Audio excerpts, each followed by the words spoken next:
Hello and welcome back everybody. Now, this may not seem like the normal setting that we film in, but this is my back garden.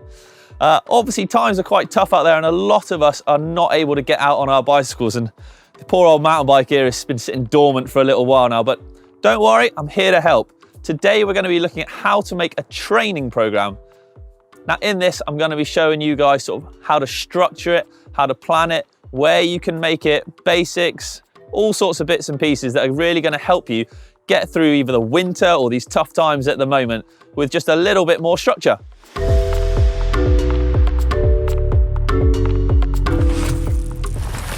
Okay, we're gonna have to leave the bike there a minute, I think, and head into what I call the pain cave. Yeah, I know you're all having a chuckle, but this is where most of my training goes down.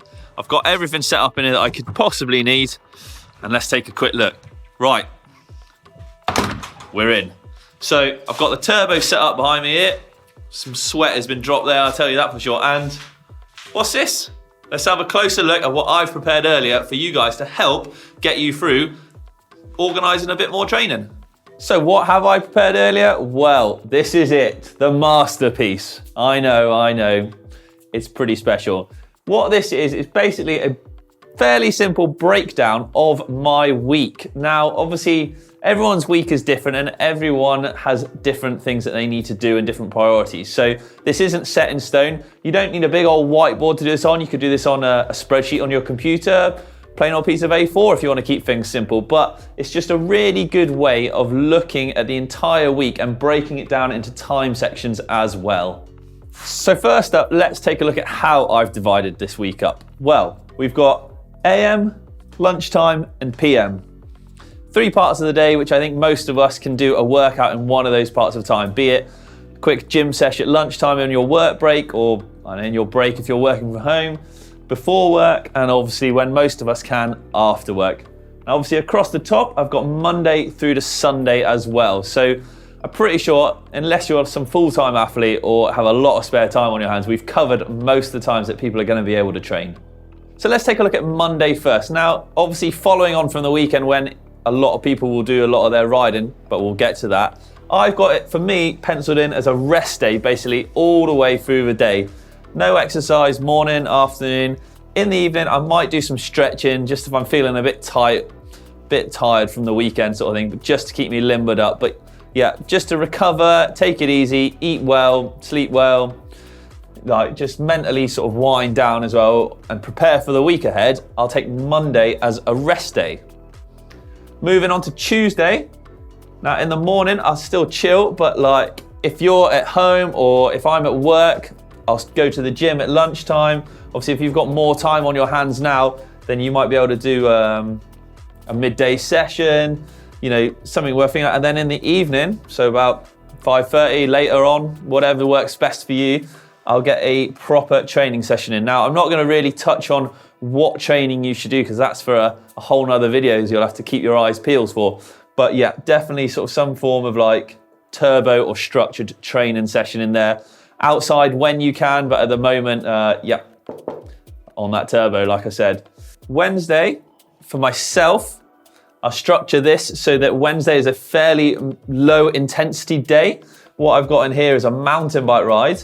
Again, when you can, or if you can, or if you're spinning on that turbo or exercise bike or whatever, you know, if you don't want to ride, you do a gym session, keep it a fairly low intensity because you should be exercising pretty hard on that Tuesday. Again, this is for me, but you know, whatever works for you. But yeah, in here, I pencil in a low intensity mountain bike ride, and that'll normally be a minimum of an hour, hour and a half to 2 if I can in those summer months especially.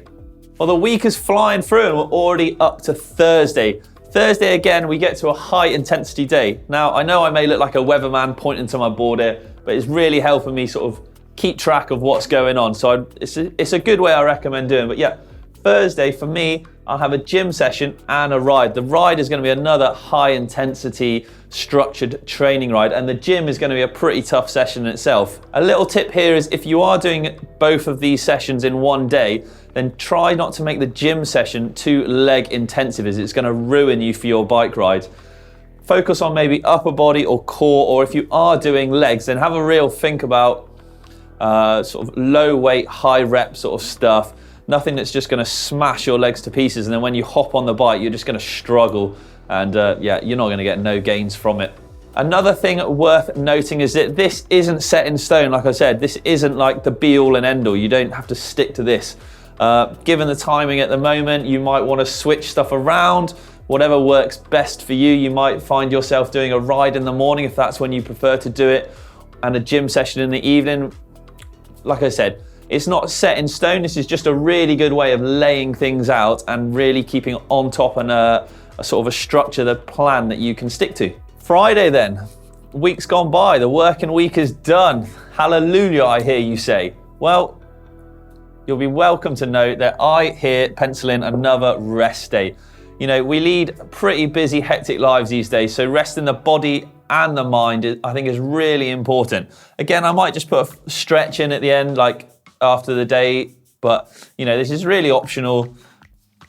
I try to keep it pretty, you know, low key on that day and get ready for a big weekend ahead. The weekend is upon us, and I know for most of us, this is going to be the time when we have to cycle the most. So personally for myself, I'm going to look at getting solid rides on both days, 2 to 3 hours. Road bike maybe on the Saturday, because I do like a bit of roadiness. Mountain bike on the Sunday, because after all, I am a mountain biker. I'll do a good long session in the woods, trying to get those miles in, but I'll also have a good play as well, hitting some turns, because I've not really touched on skills in this. Like I said, you can adapt it for what you want in there, so you could put, you know, skills in. I've put in here, like I do a road ride in the morning, I might go back, chill, have some lunch, and then if I'm allowed out again, might get a little cheeky mountain bike ride in the afternoon. But you know, like I said, it depends on what commitments you've got. Sunday, long mountain bike ride. Afternoon, rest, stick the telly on, get a cup of tea, watch some GMBN, take it easy. So this is obviously a general overview of my week, but there are other great ways of planning your training and tools to help with that. So let's go take a look at some, I think. So there are, like I said, a ton of apps, online programs and websites that you can use to help structure your plan. Things like Strava, Zwift, Training Peaks, or what I use is Garmin, and that, you know, all of these sync to your phone, they'll sync to your devices and tell you that data and put it all in a great place. Once you've got all that data in a great place, that's where the organization comes into play, because there's no point having all of these numbers but no way of knowing what you're doing or sort of collating them in a good, you know, organized fashion. Now remember, all these gadgets and gizmos, they're not essential. You don't need them, I promise. But as long as you've got a trusty piece of paper and a pen, on here you can write down everything you could online or on your phone. Some people actually prefer that because they've got something sort of hard and tangible that they can reference back to if you don't have your phone to hand. And it kind of keeps you off your phone as well sometimes. So it's nice just to go back to basics.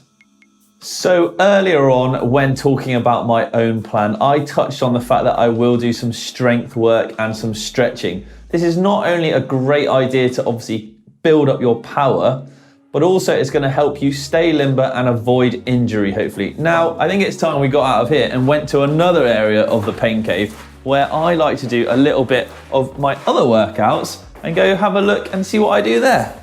Now, diving headfirst into weights and strength work can cause injury. So I've set up a little room here as well. I'm lucky enough to have. I've got my yoga mat down. I've got a little kettlebell in there. I just go away in there, hide away. When it's on my program, I don't get distracted. And it just helps me focus on the task in hand. I think that's another actual really important point there, that if you can set aside somewhere where you can train, this will really help you stick to it.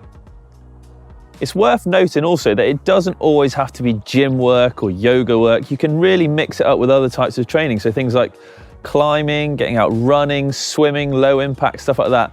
All of these things are really going to help your cardio system and you know, contribute towards your cycling. So don't be too afraid. I know it's very difficult at the moment. We can't get out easily, but whatever you can do to mix it up in your garden, garage, house, keep it varied, and that'll keep it interesting on that plan. Again, thanks for watching and see you guys soon. Cheers.